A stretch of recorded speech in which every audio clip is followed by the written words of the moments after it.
বিনিয়ামিন মোল্লা 6, Ataur Rahman Shivan 1, Abidul Islam Khan 314, Abu Sadiq camp 896 এবং গাজী হয়েছে, যার মাধ্যমে আজকে আমরা ফেসিবাদ মুক্ত বাংলাদেশ পেয়েছি, আজকে আমরা আজাদি পেয়েছি। আসসালামু আলাইকুম ভিউয়ার্স, দেশ ও দেশের বাহির থেকে যারা আমার ভিডিওটি প্লে করেছেন জানাচ্ছি আন্তরিক শুভেচ্ছা ও অভিনন্দন। আশা করি সবাই ভালো আছেন, সুস্থ আছেন, আলহামদুলিল্লাহ। তো ভিউয়ার্স, ডাকসু নির্বাচনের ফলাফল প্রকাশ। কে হচ্ছে আগামী ঢাকা ভার্সিটির ভিপি? শিবির প্যানেল থেকে আসছে নতুন মুখ নাকি ছাত্র দল থেকে?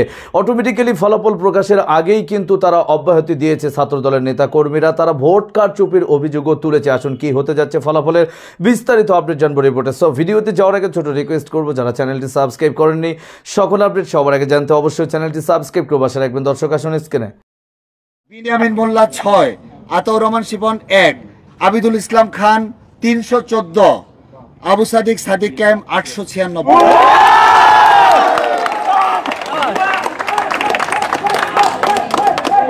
অপেক্ষা শেষ করতে। ইয়াসিন আরাফাত 6, উজ্জ্বল হোসেন 1, নাইম হাসান 2, ফয়সাল আহমেদ 1, সোহানুর রহমান 1, জায়েদ বিন ইকবাল 2।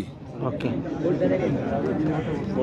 শামীম হোসেন 194, শেখ তাসনিম আফরোজ ইমি 1, ভোট দেয়নি 14, বাতিল 12। আরাফাত চৌধুরী 220।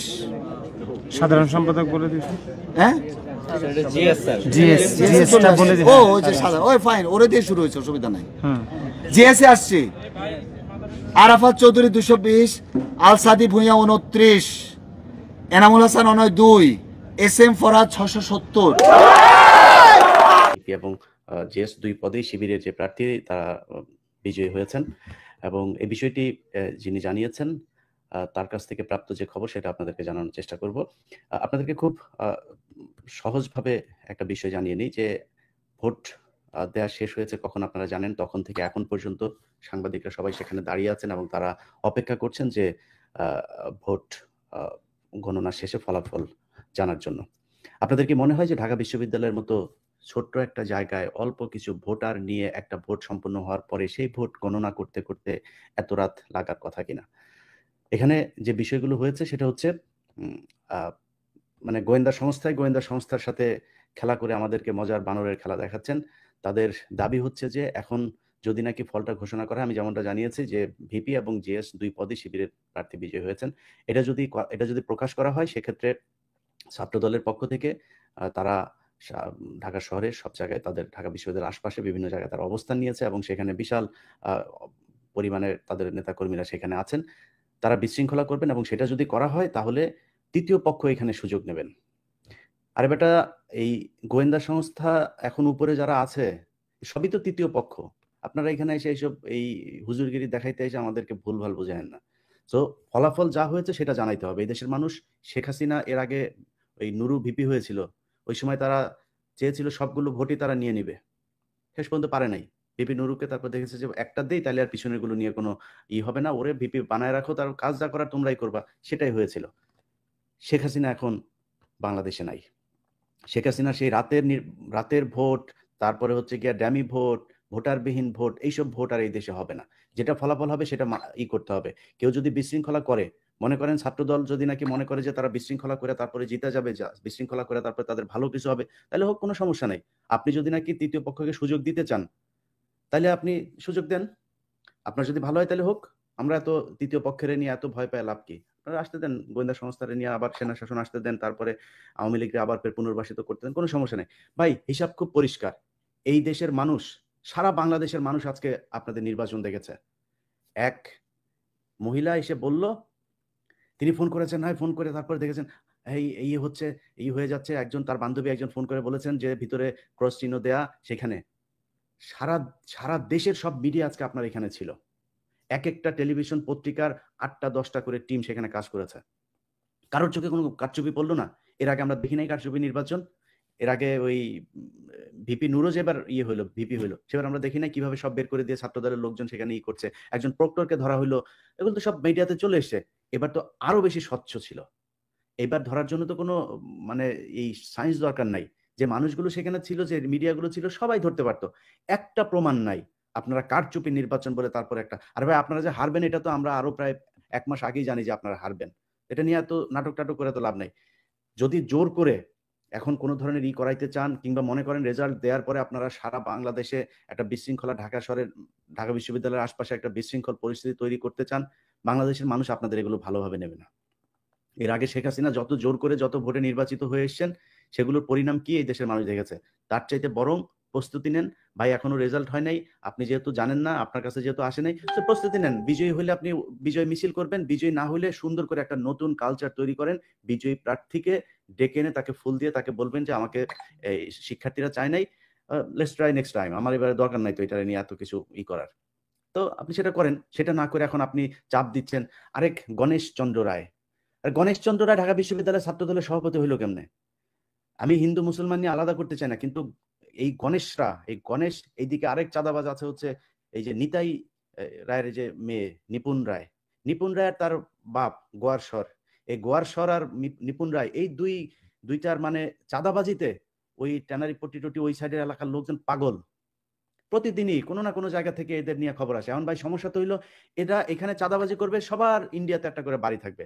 আপনি বিএনপির মহাসচিব বানায় দেন এই নিতাই এই কি বলে গণেশ গোয়ারশর চন্দ্র রায় বা নিপুণ রায়, এগুলিরে আপনি মহাসচিব বানায় দেন। খালি একটা কন্ডিশন দিবেন যে তোমরা ইন্ডিয়াতে কোনো কিছু করতে পারবে না, ডুয়েল পাসপোর্টটা জমা দিবা। দেখবেন আর চাঁদাবাজি করবে না, দান্দাবাজিও করবে না, সোজা হয়ে গিয়েছে। এদের এক পা দিকে থাকে আরেক পা ওইদিকে। আওয়ামী লীগের যে কটাই গোয়ারশররা থাকে, গোয়ারশররা এখানে কামায়, ওইখানে নিয়ে তারপরে এই জমায়। আবার বিএনপিতে যে কটা আছে এখানে কামায় ওইখানে জমায়। মূল কাজ একটাই, তথ্য রয়ের কাছে পাচার করা। সো এই গোয়ারশরদের থেকে সাবধান। গণেশের সাহস হয়েছে, একজন শিক্ষক ভিসি, তার মতো একজন ভদ্র, এই গত 15 বছরে বর্তমান ভিসির মতো ভদ্র ভিসি, নিরপেক্ষ ভিসি আসে নাই। এই ব্যক্তির সামনে সে টেবিল থাপড়ে তারপরে তার সামনে কথা বলে। আমি এই নির্বাচনের ফলাফল যাই হোক, বিশ্ববিদ্যালয় প্রশাসন এবং শিবিরের কাছে অনুরোধ থাকবে, এই গণেশরে যেখানে পাবেন সেখানে ওরা বুঝাই দিবেন কেমনে সম্মান দিয়ে তারপরে ভিসির সামনে কথা বলতে হয়। এটা আজকে যেটা আমরা দেখেছি, এটা ছাত্রলীগের আচরণ। অতএব বিএনপির ভাই আপনাদের কাছে অনুরোধ থাকবে, এটা বিশাল নির্বাচন না, এই নির্বাচন দিয়ে দেশের রাজা মন্ত্রী মিনিস্টার এগুলো নির্বাচিত হবে না। অতএব যদি নির্বাচনে আপনাদের পক্ষে রেজাল্ট না আসে, সেটা মেনে নেওয়ার জন্য প্রস্তুতি নেন। দেশে বিশৃঙ্খল কোনো পরিস্থিতি যেন না ঘটে, সেটা আজকে আমরা সে সম্পর্কে বিস্তারিত জানাম। এই বিষয়ে আপনাদের মতামত কমেন্টে জানান। কেউ ভিডিওটি স্কিপ করবেন না। ঢাকা বিশ্ববিদ্যালয়ে এখন ফলাফল প্রকাশ করাকে কেন্দ্র করে এখন ব্যাপকভাবে উত্তপ্ত ছড়িয়ে পড়েছে শিবির ও ছাত্র দলের ভিতরে। কি ঘটতে চলেছে বিশ্ববিদ্যালয়ে, বিস্তারিত আরো রিপোর্টে। বাংলাদেশ ইসলামী ছাত্র শিবির এক ঐতিহাসিক বিজয়ের ঠিক দ্বার প্রান্তে। আমি যখন নিউজটি আপলোড করছি তখন ভোট গণনা চলছে একদিকে, অভিযোগ পাল্টা অভিযোগ আছে, মিছিলও হচ্ছে ছাত্রদলের নেতৃত্বে।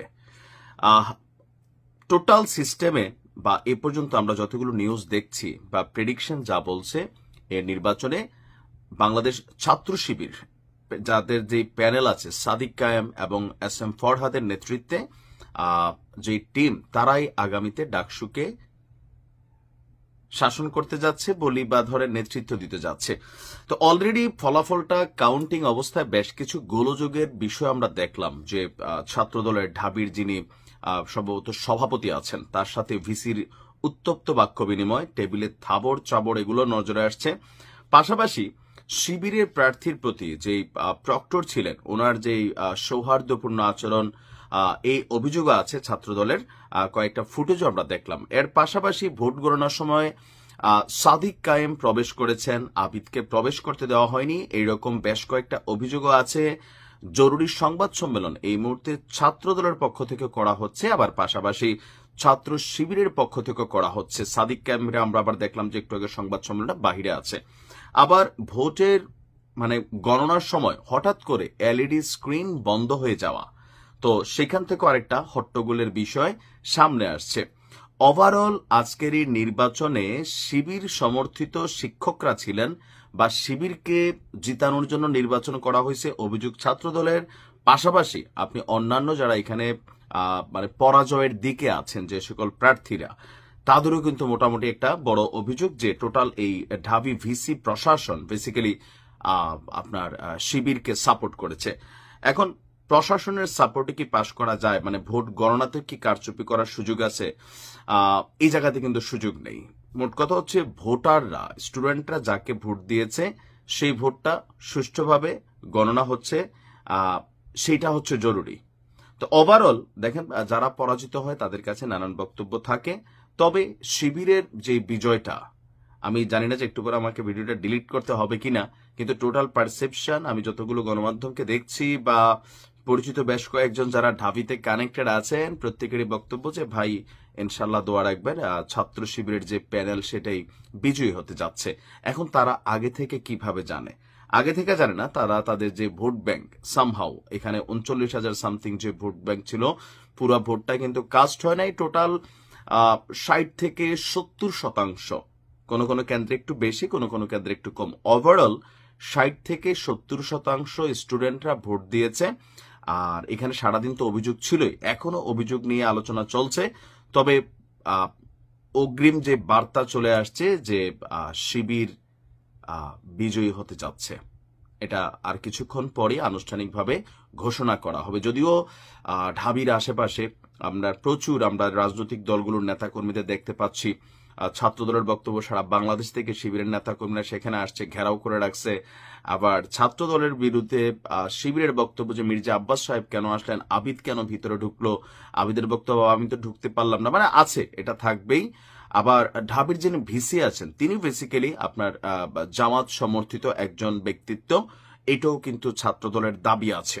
তো সবকিছু মিলিয়ে ওভারঅল আপনার নির্বাচনের রেজাল্টটা শিবিরের পক্ষেই যাচ্ছে, ভোটের মাধ্যমেই যাচ্ছে। এখন ভোটের ব্যালটের মধ্যে তো আর কোনো কাহিনী করার সুযোগ নাই।